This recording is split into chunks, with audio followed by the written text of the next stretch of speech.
Boxing King Media. Delighted to be joined by boxing legend Mr. Barry McGuigan right from his home on this Sunday evening. Barry, how are you? Hope you're well. I'm great, thank you very much. It's Monday evening, by the way, not Sunday. See, this is what boxing does to you. It's been such a crazy week. I don't know Yeah, what to do. exactly. I forgive you. Top man. Well, we'll kind of jump straight into it, Barry. We're going to talk about your because I missed you on the Saturday night, so because it was a bit hectic. So I thought great performance from Adam Azim, and we've got to obviously review it and see where you stood with it. I saw you ringside shouting away, shouting Yeah. instructions. You're always passionate. Everybody, all the boys, all the commentary guys know that if I stand behind them, they're going to get deafened. So I Yeah, apologize in advance, and I always apologize when the fight's over. yeah. The talks. But it's that's just the way I am. I'm passionate about it, and we love Adam Azim. We love his family. We love Azim, his dad, and his mom, and everybody else. And he is such a superbly talented young man, and he's coming close to a world title fight. So I shout because that's all I can do. I can't help him any other way. But any of my fighters, I always roar my head off. So I do. I did apologize to the five live lads and all the other people that were in front of me. Well, nobody can knock you for being passionate about your fighter. So, talking about him, obviously, he got a lot of hammer and a lot of aggression from his opponent in the build-up, but it was strange. I think most people expected him to kind of come out the way he came out in the press conference, come out strong. But the first three, 4 rounds, he just had his hands up. So you must have been thinking, what games is he playing here? I think everyone expected him to kind of just let his hands go at some point, but I think when the time came, it just never happened. Can you explain what you thought You're talking about Kurt Scobie. Kurt Scobie, yeah, strange tactics. Well, I mean, all of these guys are full of shit, full of bullshit, and excuse my bad language, but he was full of bluster and everything else. But that's all it turned out to be. They can say what they want, but when they get in to fight Adam, when they get in and step into the ring with him, and see the movement and speed and explosiveness that he has, um, they're always taken aback by it. So, he blethered his mouth off and he said this and he said he was going to do that. And, he never got near Adam. Adam won every single round. I don't think he lost uh, a minute of any of the rounds before the stoppage in the 12th. But, he came out and he sized him up. We said, look, give this guy respect. Have a look at him. He's heavy handed. He's got a very high knockout ratio. But you'll see what he'll do. You'll be able to predict what he's going to do, and you'll get that jab going. And he was just so quick and so fast, and he dominated from the center of the ring, and he beat the guy up. He just beat him up for 11 and a half rounds, and then he went down. He was very badly stung and hurt. He was hurt throughout the fight, but Adam didn't jump on him and didn't throw himself into danger. But he fought aggressively, and he rolled his head, and he could hit a few times, but he turned his head and took the sting out of the shot, rolled underneath, hit him to the body well, hit him to the head. It's a great example of the potential that Adam Azim has. He just battered the kid, and I went in afterwards and um, consoled him and said, "Look, just get yourself back on track again. Take a break and come back." He says, "I said you're a very good fighter, but you just met an exceptional talent." Indeed. Well, one of the things I noticed a lot of people say, I see Adams had a lot of praise from even from the States with Sean Porter. I actually told Sean Porter about Adam Azim about I think 8 months ago, and I showed him some clips, and he wasn't sold. And I remember him saying it looks okay, but he's got a lot of work to do. So it was amazing to see how that performance has changed his mind completely to the opposite. So, but. One of the things I think I saw people say was, Why didn't he stop him earlier?" You might be able to explain that better. There were opportunities where people thought he could have just put it on him, What would you say to that, Barry? Yeah, I mean, you're never, the old saying, you can please some of the people some of the time, but you're never going to please all of the people all of the time. And, I don't care what people say. We judge him on, he's only a kid. He's making progress. This was fight number 13, was it? And Fourteen. he 14. He just battered the living daylights out of the guy. I don't know that he could have beat him up anymore. Yeah, and they can say he could have sustained his pressure more, but he didn't want to. He didn't want to get hit. Why would why would you volunteer your chin or the side of your head? You get in, hit your opponent, and then you get out again. The name of the game is hit without being hit. And especially that's the way Adam fights. He's fast, he's fleet footed, he's quick, he's explosive, he steps across you, he gets in on top of you. And he's getting better. We're watching him sparring, and his preparation was absolutely, spot on for this fight. And look what he done. If you beat a guy up for 11 and a half rounds and then stop him in the 12th, how much more can you do? And, everybody, we're going to have people who have bones of contention, and they're, but the truth is they don't like you, or there's, you know, they don't, they're jealous, and they don't like your progress, or they don't like the fact that you're getting a lot of attention. We know all that, and that's a load of garbage that we have to deal with all the time. And there's a lot of jealousy in the world. There's a lot of people who want to see you lose, who want to see you defeated. But Adam's rise has been spectacular, and it's been meticulous, and it's taken a lot of hard work and a lot of time and development. But he's getting better and better and better, and we are a kick in the arse of a world title fight. And we just talked there about Teofimo Lopez, WBO champion, Richardson Hitchens at IBF, Gary Antoine Russell, WBA, and Subriel Matisse, who's the WBC champion and fights Dalton Smith on the 10th of January in the Barclays Centre. So we're looking at all of these guys, and we're looking at them, very quick, very soon. It might even be his next fight. We have to look up and see what the potentials are, which one of the guys are available to defend their title. We look at all of that. Maybe give him another one. I'm not sure. Shane and Jake with Azim and Adam make those collective decisions. But he's very close to a world title fight, and he's getting better and better. He's a sensational talent. He's going to win the IBF. He's going to win the light welterweight title, or that's the old name. It's now the super lightweight title. And he's going to move to welterweight. He's going to dominate in both divisions. Promise you.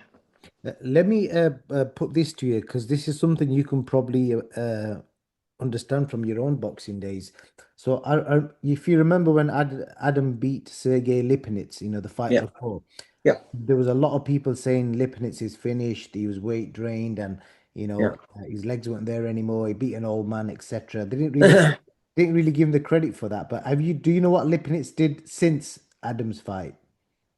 I haven't been watching. What did he do Well, I'll since? tell you, in October, so 8 months, 6 months after fighting Adam, he fought Artur Bislanov. I don't know if you know who he is. Right. He's a Chechen based in Canada. He was promoted by Eddie Hearn, but he's now with either Tiger Promotions.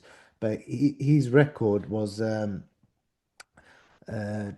so this Blasnov guy, he was 19-0 with Yeah. 16 knockouts, a very Right. highly rated amateur.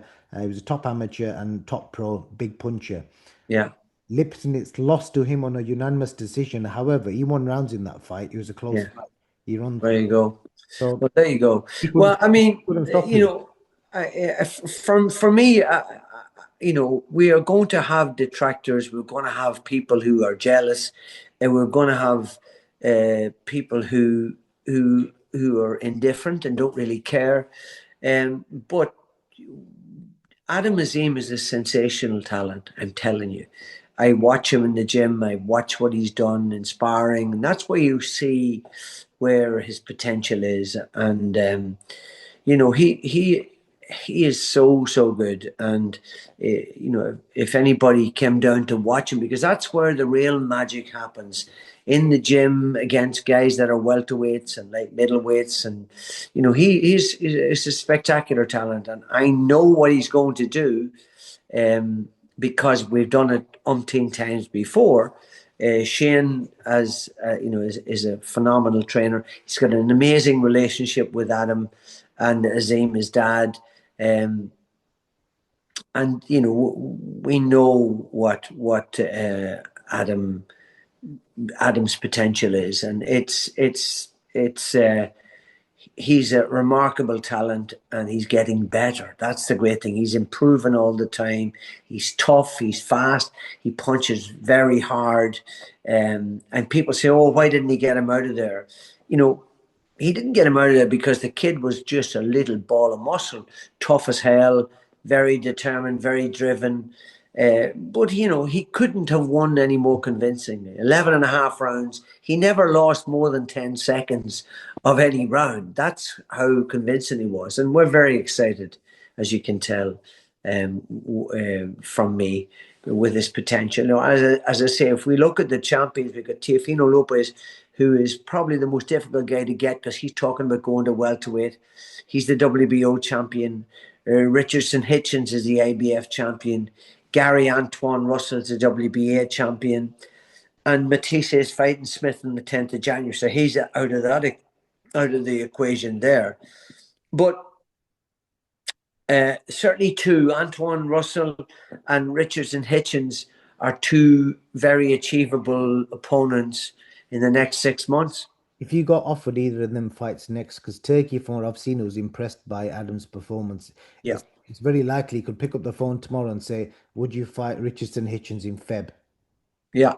Would you do it? Yes, we would definitely. I mean, I'm talking at a turn here because I don't make the decisions. Shane and Jake and my son Blaine and Adam and his dad Azim, they make the decisions, not me. I'm in the background. I'm the Hall of Fame, the ex champion, and all of that. Who is the wise old man at this stage of my life? But looking at these guys honestly, and looking at the way Adam's fighting, he's ready for these guys very, very, very soon. If not his next fight, certainly only another fight away. If there is like a gap between now and a world title fight, there has been some mention of why Adam didn't go down the British title route. The current champions Jack Rafferty is 26 and always 17 knockouts. If something like that could be done in the middle somewhere, would that ever interest you? I know it technically means you're going back into domestic level, but the No, British no, title, no, no. I mean, I would be flabbergasted if Adam or his dad or Jake and Shane or Blaine decided that would be a sensible next fight. It's not. It. With the greatest respect, I have great respect for the British title, and I don't know this kid Jack Rafferty. I'm sure he's a nice lad, but Adam is past that stage now. We're with the greatest respect to the British title, he's past that. He's ready to fight for the world title. He's very close to it, and for us, the one that has great real gravitas for Adam is a world title fight. indeed. And do you think your son's getting the recognition as a coach for the work he's done with Adam? Because I remember Adam Azim on his debut, where he was boxing long. It was like it was very amateurish, if I, without offending him. But now he looks like a kid who's standing on his shots, calculated, bit of the American style. It's a bit of a mixture of everything. Yeah, moving in and out to Yeah. rolling his head. He doesn't need to stand with anybody. His feet are so quick. His hands are so quick. He doesn't need to, but he wants to knock people out. He doesn't want to. He doesn't want to box 12 rounds. He wants to beat you up. He doesn't want to stand and take punches. But he didn't do any of that. He could hit a couple of times. Of course he did, but because he was in punching ranges, because he was in there to really hurt Scooby or Scoby or whatever his name is. But I went in to see him afterwards, and the kid was so disconsolate and so beaten up, and he was badly hurt. Adam, really turned him inside out, and he hardly could hit himself in the entire 12 rounds. It was you cannot get a better performance than that. If you're winning 11 and a half out of the 12 rounds and stopping your opponent with a minute and a half or 2 minutes to go, um, and you shellacked them from the first bell to to halfway through the 12th. You can't get better than that. And I don't care about the downers, and I don't care about the people who criticize him. The people that criticize him don't know anything about boxing, because they're bitter and twisted and they're jealous, and there's loads of jealousy in the world. And we have got to learn to deal with that. But at the end of the day, we don't give a damn about that. We know what we're doing. Shane has trained 10 world champions before. Adam Azim will be the next one, and he will move to welterweight, and he win a world title at welterweight too. He is a sensational kid, and he's such a great lad. He's such a committed lad. He's married last year, and his whole life's about boxing and training and getting better. And that's the sort of kid you want. That's the kid you want to work with. A kid who wants to get better, who wants to improve, and who's willing to take on anybody. And honestly, I know Teofimo Lopez is talking about going to welterweight, and he's talking about there's chats about him going to fight Brian Norman Jr. and going up to fight Bootsy, what's his name, Boots, Jaron Ennis. Yeah. Fine, that's cool. They're going up to welterweight, and some of them have moved to super welterweight. But we're going to get one of the world titles, and we're going to get it relatively soon.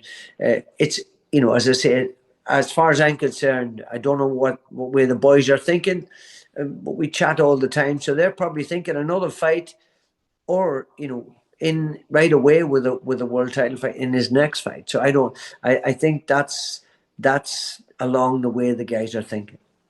Last question on Adam. I don't know if you saw the video of him and Kurt Scooby praying together at the end of the fight. I don't know if, as a man of faith, how you found that moment. It was quite good to see, despite all the shit talk. Yeah, And I love to see guys embracing afterwards. You can say what they want beforehand. We know it's show business. We know a lot of it is building it up and sort of generating this animosity when there isn't animosity. They're in there to do a job, and it's great to see them praying together afterwards and putting their arm around each other and respecting each other, because their God will be with them when they're in the ring, and therefore it's great to see them having respect for each other afterwards.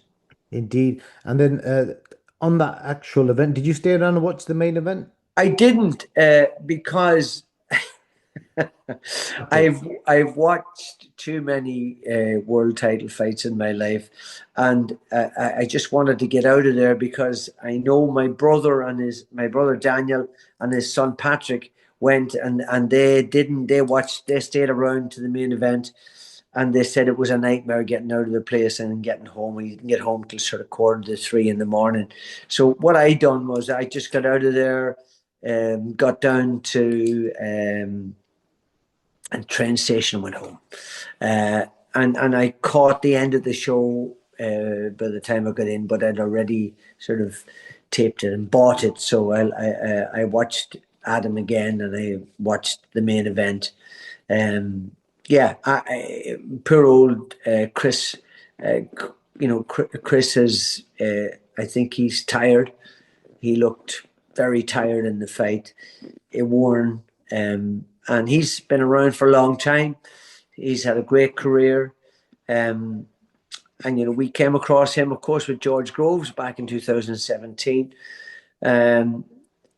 So he's had a long career, and it looked like that on Saturday night. He looked tired. He looked exhausted. He looked enervated and weak and insipid at times. And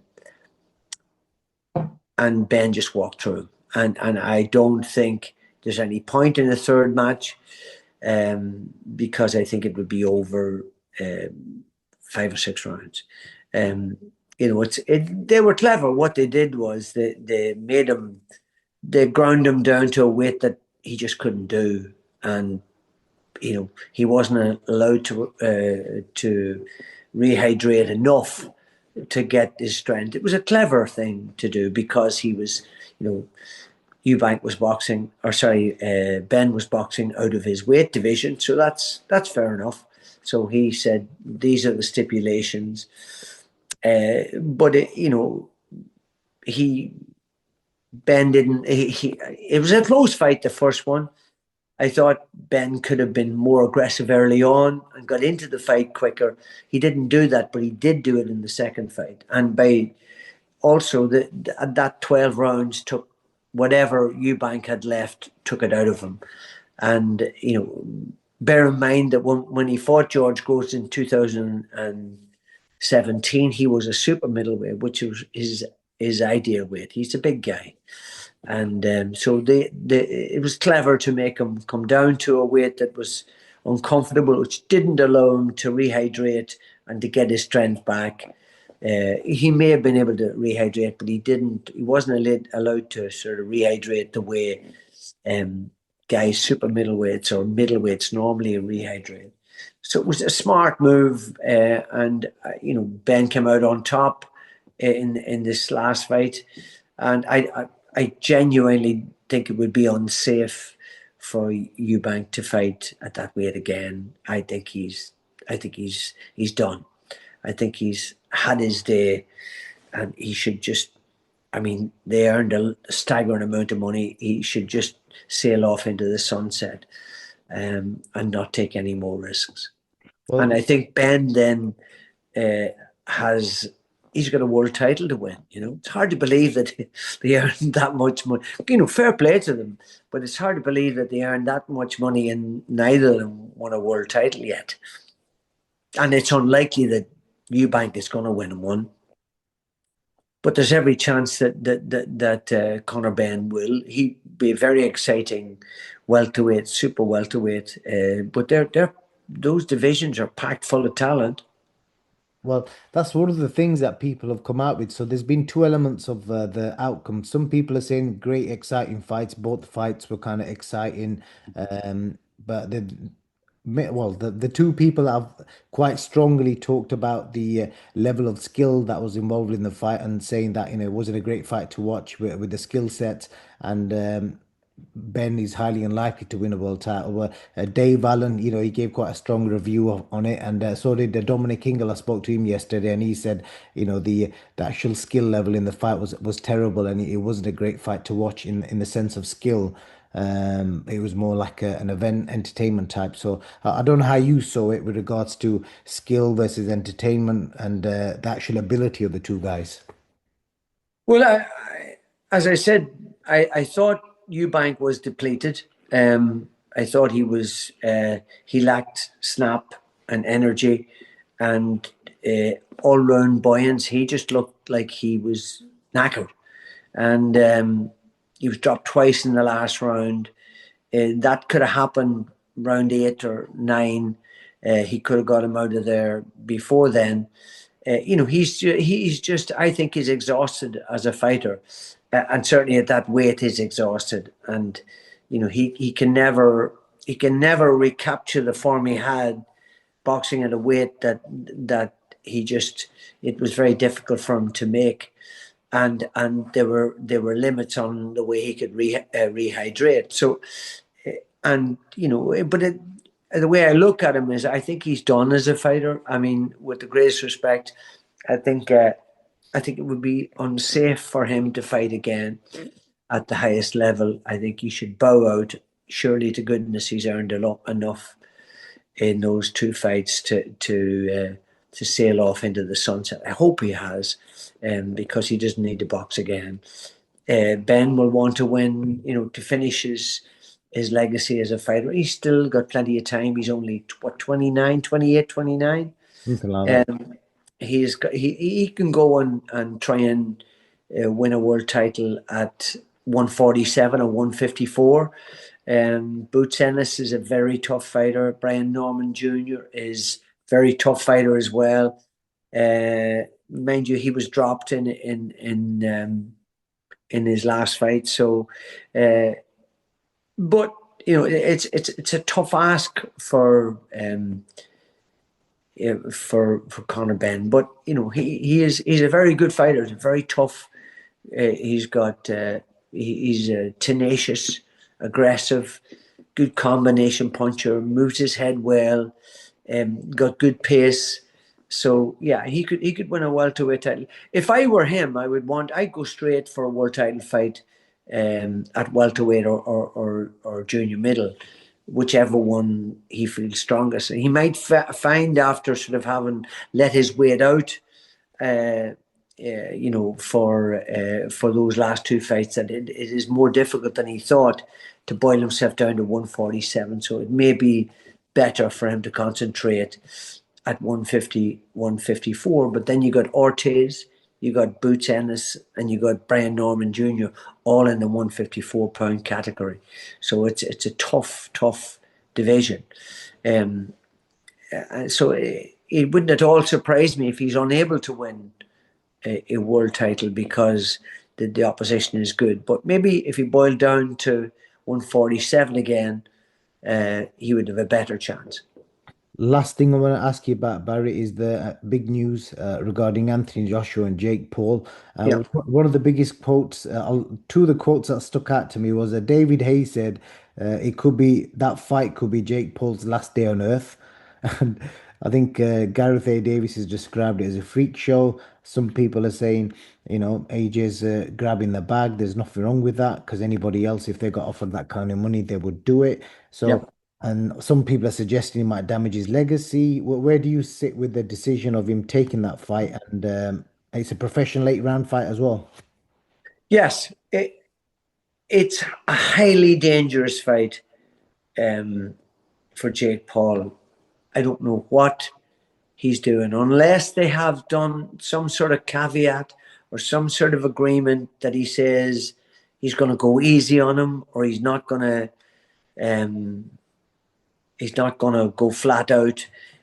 But I've been tossing this up and down in my mind and trying to figure how and under God, when he had agreed to fight someone like Tank Davis, who is several divisions below him. That's more like what Jake Paul does, and then he goes from there to fighting Anthony Joshua. I mean, just look at what happened to Francis Ngannou, who's a big, athletic, tough guy and had gone 12 rounds with Tyson Fury and given him a real ding dong, and then he gets absolutely obliterated in a round and a half against Joshua. That shows you, despite the fact that he's been knocked out since by Daniel Dubois, who could knock out anybody, by the way, in any weight division or in any era of the heavyweight division. He's such a powerful guy; he could knock anybody out if he hits them properly. But it just seems utter madness, and utter madness that he would run the risk of absolutely jeopardizing his life, because he's not a big heavyweight. He's a small heavyweight. He's 5 inches smaller than Joshua. Joshua, nobody can fault Joshua for taking the fight. I'd take it. If I were someone said, "Here's this guy who's a YouTuber, and he's offering me, what is it? They're sharing 70 million. Is that what it is? The 30, 40 million of the numbers have been flying about. 30 or 40 million dollars. Give me the money and let's get it on." I mean, but forgive my cynicism, but it's almost like it's so farcical. I look at it and think it's so beyond belief that it's almost like I'm saying, I swear they must have an agreement of some kind where he says, "I won't go hard on him, or I'll go easy, or I'll spar with him for 8 rounds," because it's just so ridiculous. I mean, if Joshua hits him properly, he'll knock him unconscious. And if he knocks him unconscious and he gets a bleed in his brain and he ends up with a subdural hematoma and goes to hospital and is in dire straits, where does that leave boxing? That puts us in a very, very awkward spot. So it's hard not to believe that they've got some sort of caveat, some sort of agreement whereby, I mean, most heavyweights box with 10-ounce gloves or sometimes 12-ounce gloves. Um, Still, if Anthony Joshua hits him the way he hits Francis Ngannou, can you imagine what would happen to Jake Paul? You know, and is he really willing to take that risk? It's not funny. It's like a bizarre, some sort of bizarre Joke. freak show. Sort of like a freak show. It's like, and then you're going, all right, come on, tell me the truth now. Okay, right, the joke's over. Tell me what's really going to happen. But no, we're led to believe that it's straight down the line. It's going to be over 8 rounds, and they're going to be wearing proper gloves, like fight gloves, 10 10 ounce or 12-ounce gloves. ounce, yeah. And it's in Florida, and it's all, it's everything straight and kosher. And if that is the case, by God, he's in the danger zone. He's really and truly, because Joshua, whilst as I say, he got knocked out by Dubois, who could knock out anybody, and he could knock a truck down. He still is though incredibly dangerous and explosive heavyweight, and he could do lasting damage to the guy. I just don't know. I don't know what to make of it. I genuinely don't. I Well, don't know what to make of it. What do you make of it? Jake's own words are that AJ's got no chin, he's stiff, and he's got no rhythm. Uh-huh. What a fool! What an absolute idiot! He's going to get absolutely annihilated. If this is real, he's going to get absolutely annihilated. And who can blame Joshua? Who could blame him offering him this guy for 40 or 35 million? God almighty. Why wasn't I heavyweight? Why wasn't I born 6'6" instead of 5'6"? Yeah. Anyway, it's hard to believe. It's almost, it's, yeah, it's unbelievable. Well, Put it that way. I think that's a brilliant closing statement. I'm going to leave it on that. And thank you so much for your time. And hopefully, I'll speak to you soon. We'll see you next time, champ. We will. Thank you very Take much. it easy.